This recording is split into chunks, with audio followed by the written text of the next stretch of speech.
خیر کرنے کے لیے آیا تھا، جنت میں آ گیا ہوں، اب جنت سے باہر لے جا رہے ہیں، کس بنا پر لے جا رہے ہیں؟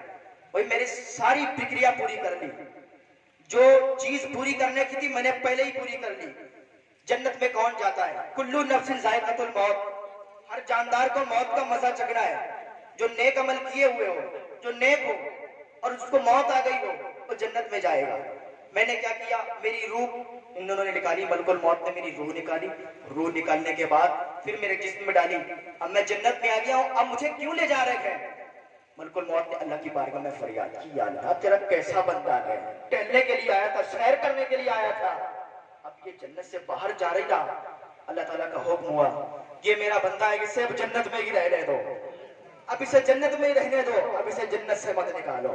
وہ اللہ کے نبی تھے، ابھی بھی وہ جنت میں زندہ ہے، اور دنیا میں ابھی دو نبی زندہ ہیں، حضرت خضر علیہ السلام، حضرت الیاس علیہ السلام، یہ بھی ابھی دنیا میں زندہ ہیں۔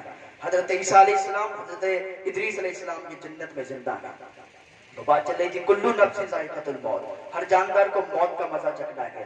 موت ایک اٹل حقیقت ہے، کسی کو نہیں چھوڑتی ہے، جب آتی ہے تو کسی سے پوچھتی نہیں ہے آؤں کہ نہ آؤں۔ جب ٹائم ہوتا ہے انسان خود وہیں پہنچ جاتا ہے جہاں اس کی موت ہونی ہوتی ہے، جہاں اس کی روح قبض ہونی ہوتی ہے، انسان خود وہیں پہنچ جاتا ہے۔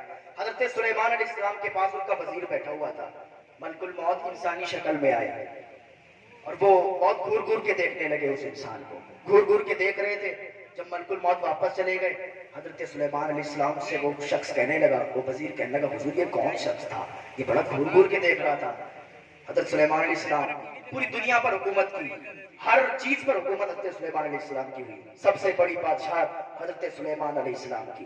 کہنے لگے یہ ملک الموت تھے، کہ یہ مجھے بڑا گھور گھور کے دیکھ رہے تھے، حضور میں ڈر گیا، میں ڈر رہا ہوں کہ کہیں میری روح نہ قبض کر لیں، کہیں میری موت نہ آ جائے۔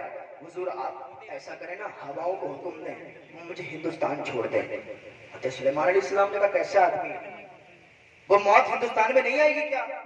ملک الموت ہندوستان میں نہیں پہنچے گے؟ وہ تو تجھے دنیا کے کسی کونے پر تو چلا جائے گا، ملک الموت آ جائیں گے اور تیری روح کو قبض کر لیں گے۔ اس نے کہا حضور اتنا کرم فرما دیں، ہواؤں کو حکم دیں وہ مجھے ہندوستان چھوڑ دیں۔ حضرت سلیمان علیہ السلام نے ہواؤں کو حکم دیا، وہ ہواؤں نے اسے اٹھایا، اٹھانے کے بعد ہندوستان چھوڑا۔ جیسے ہی وہ ہندوستان اترا ملک الموت آ گئے اور اس کی روح قبض کر لی، وہ مر گیا۔ تو پتا چلا بھاگنا نہیں ہے، موت خود دوڑاتی ہے، انسان موت دوڑاتی ہے اور انسان بھاگ رہا ہے۔ جب اس کی زندگی کے دن پورے ہو جاتے ہیں بس اسی دن اس کی موت آ جاتی ہے، اسی دن وہ موت کا فرشتہ اس کی روح کو قبض کر لیتا ہے۔ ایک انسان نے خواب دیکھا تھا کہ ایک شیر اسے دوڑا رہا ہے اور وہ بھاگ رہا ہے، بھاگتے بھاگتے بھاگتے بھاگتے ایک درخت پڑا، ایک درخت کے نیچے وہ کھڑا ہو گیا۔ وہاں پر دیکھا ایک گڑھا تھا، ایک بہت بڑا گڑھا تھا، اس کے اندر دو کالے کالے اژدہے تھے۔ اس نے دیکھا پیچھے شیر آ رہا ہے، نیچے گڑھے میں وہ اژدہے ہیں، تو کیا کرتا؟ پیڑ کے اوپر چڑھ گیا۔ جب پیڑ کے اوپر چڑھا تو جس ٹہنی پر بیٹھا تھا وہ ٹہنی ٹوٹنے والی تھی، وہ ٹہنی ٹوٹنے والی تھی اور اس کو کالے اور سفید رنگ کے دو چوہے کتر رہے تھے۔ اب ٹہنی ٹوٹنے والی کتنی دیر میں ٹوٹ جائے گی، اس کو کوئی کاٹ رہا ہے، بس تھوڑی دیر کے بعد ٹوٹنے والی تھی۔ اور اس نے اوپر جب نگاہ دوڑائی، اوپر ایک مدھو مکھیوں کا چھتا لگا ہوا تھا، اس سے شہد ٹپک رہا تھا۔ اس نے جب دیکھا میٹھا میٹھا شہد اس کی جب زبان پہ گرا تو وہ اس شہد کو چاٹنے پر لگ گیا، اس شہد کو چوسنے پر لگ گیا، اور جیسے ہی اس شہد کو چاٹنے لگا اس کی لذت جیسے اسے ملی، وہ بھول گیا کہ اسے شیر دوڑا رہا ہے، وہ بھول گیا کہ نیچے گڑھا ہے، وہ بھول گیا کہ کالے اور سفید رنگ کے چوہے کتر رہے ہیں، وہ بھول گیا کہ جس ٹہنی پر بیٹھے گئے وہ ٹہنی ٹوٹنے والی ہے، وہ یہ سب بھول گیا۔ اور تھوڑی دیر کے بعد دھڑام سے نیچے گرا اور وہ گڑھے کے اندر گیا اور دونوں اژدہوں نے اسے ڈس لیا۔ جب دونوں اژدہوں نے اسے ڈسا تو اس کی آنکھ کھل گئی، پسینہ پسینہ رونگٹے کھڑے بھاگتا ہوا اللہ کے ولی کی بارگاہ میں پہنچا۔ حضور میں نے بھی خواب دیکھا تھا، یہ فلاں فلاں خواب دیکھا تھا، حضور مجھے یہ بتائیں وہ شیر کیا تھا؟ حضور وہ شیر مجھے دوڑا رہا تھا، میں بھاگ رہا تھا، وہ شیر کیا تھا؟ وہ اللہ کے ولی کہتے ہیں وہ شیر نہیں تھا۔ کہا پھر کیا تھا؟ کہا وہ تیری موت تھی، ہر وقت تجھے دوڑاتی رہتی ہے، ملک الموت تھی، ہر وقت تیرا پیچھا کرتے رہتے ہیں، تو بھاگتا رہتا ہے بھاگتا رہتا ہے، کب تک بھاگے گا؟ ایک دن تیری موت آ جائے گی، تیرا وقت پورا ہو جائے گا۔ وہ تیری موت تھی تو جس سے بھاگ رہا تھا، وہ کوئی شیر نہیں تھا. کہا حضور ٹھیک ہے سمجھ میں آ گیا. وہ جو گڑھا تھا وہ گڑھا کیا تھا؟ کہا وہ قبر تھی. قبر تھی؟ کہا ٹھیک ہے حضور یہ بھی سمجھ میں آ گیا. اس کے اندر تو جو کالے کالے بڑے بڑے اژدہے تھے وہ کیا تھا؟ کہا وہی تیرے گناہ تھے جو تو سمجھتا ہے چھوٹے چھوٹے گناہ ہیں.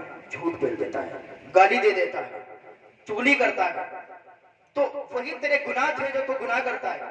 وہ اژدہوں کی شکل میں وہ اس گڑھے میں موجود تھے. حضور یہ سمجھ میں آ گیا, لیکن یہ بتائیں وہ ٹہنی کیا تھی؟ کب ٹہنی نہیں تھی. پھر کیا تھا؟ کب وہ تیری زندگی تھی. کہا اچھا ہاں زندگی تھی. اور وہ دو چوہے کالے اور سفید رنگ کے چوہے وہ کھتر رہے تھے ٹہنی کو, وہ کون تھے؟ کب وہ نہ ٹہنی تھی اور نہ وہ چوہے تھے. کب چوہے کیا تھے؟ کب وہ تیرا دن اور رات تھے. کہ رات آتا ہے دن آتا ہے, رات چلی جاتی ہے, دن آ جاتا ہے, اور تیری زندگی کے دن کم ہوتے جاتے ہیں. تیری زندگی کے دن کم ہو رہے ہیں. ابھی تو 10 سال کا ہے, پھر 20 سال کا, پھر 25 سال کا, پھر 40 50 60 70 80 90 100 تک کوئی پہنچتا مشکل ہے, اور بس موت آ جاتی ہے. کسی کو تو پہلے ہی موت آ جاتی ہے. تو تیری زندگی کے دن جیسے ہی پورے ہوتے ہیں اور ملک الموت آ جاتے ہیں اور تیری روح کو قبض کر لیتے ہیں. کہا حضور ٹھیک ہے سمجھ گیا, لیکن وہ چھتا کیا تھا جو اوپر لگا ہوا تھا, جس سے شہد ٹپک رہا تھا, میری زبان پر گر رہا تھا, جس کی وجہ سے میں شیر کو بھی بھول گیا, جس کی وجہ سے میں گڑھے کو بھی بھول گیا, جس کی وجہ سے میں ساری چیزوں کو بھول گیا, ٹہنی کو بھی بھول گیا, چوہوں کو بھی بھول گیا. وہ کیا چیز تھی؟ کہا وہی تو دنیا کا مزہ تھا. دنیا میں کس لیے آیا تھا؟ اللہ رب العزت نے صرف اپنی عبادت کے لیے بھیجا تھا. آج تو دنیا میں آ کے دنیا کے کاموں میں لگ گیا ہے, دنیا کے کاموں میں لگ گیا ہے, اور گناہوں پہ گناہ کرتے جا رہا ہے. توبہ کی تجھے توفیق نہیں ہو رہی ہے. بس وہ دنیا کا مزہ تھا. تو چھوٹے چھوٹے گناہ کرتا ہے, وہ چھوٹے چھوٹے گناہ نہیں ہوتے, بڑے بڑے گناہ ہوتے ہیں. تیرا میرا حق کھاتا ہے, چغلی کرتا ہے, ہر وقت غیبت کرتا ہے, گانے گنگناتے رہتا ہے, توبہ کی توفیق نہیں ہوتی. وہ تیرے گناہ تھے. اور وہ دنیا کا مزے میں جب تو پڑا, بھول گیا کہ تجھے مرنا ہے, تجھے قبر کے اندر جانا ہے, تجھے قبر کے اندر جو سوال جواب ہوں گے, جو حساب و کتاب بھول گیا. اور یہی چیز تھی, وہ سمجھ گیا. تو انسان کو چاہیے کہ نیک عمل کرتے رہے, انسان کو چاہیے جھوٹ سے باز رہے, چوری چغلی غیبت دور رہے سب کاموں سے. آج دیکھیں آپ مسجدیں خالی رہتی ہیں, نماز پڑھنے کے لیے نہیں جا پاتے ہیں لوگ. اگر وہیں پر انہیں کوئی فنکشن میں بھیجا جائے تو ٹائم نکال لیتے ہیں, اگر کہیں سفر کرنے جا رہا تو ٹائم نکال لیتے ہیں, لیکن اللہ کے حضور انہیں جانے کی توفیق نہیں ہوتی. اپنی ناک اللہ کے حضور نہیں رگڑتے ہیں. مسجد تو بنا لی پل بھر میں امام ایما کی حرارت والوں نے, من اپنا پرانا پاپی تھا برسوں میں نمازی بن نہ سکے. پھر مسجدیں کیوں بنوا لی جب نماز کی توفیق نہیں ہوتی ہے؟ آج نماز پڑھنے کے لیے مسجدیں خالی پڑی ہیں, ہر جگہ کا یہ ماحول ہے. اللہ کی بارگاہ میں دو اللہ نیک عمل کی توفیق عطا فرمائے, 5 وقتہ نمازی بنائے, بیت اللہ شریف کا حاجی بنائے. اب پہلے کے وہ بزرگ تھے, ان کی سیرتیں پڑھا کرے, سیرتیں پڑھا کرے ان کی, کہ وہ نیک ہونے کے باوجود بھی اللہ کی بارگاہ میں فریاد کرتے تھے, اللہ کی بارگاہ میں دعائیں کرتے, مولا مجھ سے زیادہ بڑا کوئی گناہگار نہیں ہوگا دنیا میں. ایک بیٹا تھا, اس نے اپنی ماں سے مرتے ٹائم کہا تھا, ماں جب میں مر جاؤں نا تو میرے گلے میں موٹی رسی کا پھندا بنانا اور مجھے گلی محلے میں گھمانے کے بعد, تاکہ دنیا مجھے دیکھے کہ یہ اللہ کا نافرمان بندہ ہے. کوئی گناہ نہیں تھے اس کے, ہر وقت اللہ کی عبادت میں رہا کرتا تھا, ہر وقت اللہ کی عبادت کیا کرتا تھا, کوئی گناہ نہیں تھے. لیکن پھر بھی اس کی چاہت کیا تھی کہ امی میرے گلے میں موٹی رسی کا پھندا بنا کے مجھے پورے محلے میں گھمانا, تاکہ دنیا والے دیکھیں اللہ سے نافرمانی کا صلہ گئی ہے. اس کی ماں نے کہا بیٹا مجھ سے یہ مت کروا, میں نہیں کر سکتی. کہا ماں تو اگر نہیں کر سکتی, ماں میری ایک چاہت نہیں پوری کر سکتی, میری ایک تمنا نہیں پوری کر سکتی. اس کی ماں نے کہا ماں بیٹا تیری 1000 بھی چاہتے پوری کر سکتی ہوں, لیکن یہ مجھ سے کیسے ہوگا کہ میں اپنے بیٹے, مرے ہوئے بیٹے کی گردن میں موٹی رسی کا پھندا بنا کے اس سے گلی محلے میں بھیجوں, گلی محلے میں ٹہلاؤں تاکہ دنیا دیکھے. کہا ماں تو کر دے اتنا. اس نے کہا ٹھیک ہے, تیری یہی اگر آرزو ہے, تیری یہی چاہت ہے تو میں کر دوں گی. ٹھیک ہے. جب اس کی موت آ گئی, جب وہ مر گیا, جب اس کی روح نکل گئی, اس کی ماں گئی, موٹی رسی لائی, پھندا بنایا, اس کے گلے میں ڈالا, اور جیسے گھمانا چاہ رہی تھی کہ اس کے گھر کی دیواریں آواز کرنے لگی, اے خاتون تجھے معلوم نہیں ہے یہ اللہ کا بندہ ہے، اسے اللہ نے بخش دیا ہے، اسے اللہ تعالیٰ نے معاف فرما دیا ہے، تو اس کے گلے میں پھندا مت ڈال، تو اس کے گلے میں رسی نہ ڈال۔ اللہ تعالیٰ کو عاجزی بھی پسند آتی ہے، اللہ تعالیٰ کو یہ عاجزی بھی پسند آ جاتی ہے۔ ہر وقت نیک ہو تو کیا ہوا، اللہ کی بارگاہ میں توبہ کرتے رہا کرو، کوئی گناہ نہیں پھر بھی اللہ کی بارگاہ میں فریاد کرتے رہا کرو۔ ایک انسان تھا، اس نے اپنے بچوں سے کہا تھا، بڑا عام واقعہ ہے مرتے ٹائم، کہ بیٹا جب میں مر جاؤں نا تو میری جنازے کو دفن نہ کرنا، اس کو آگ میں جلا دینا، آگ میں جلانے کے بعد اس کی راکھ جو بچے نا ہواؤں میں اڑا دینا۔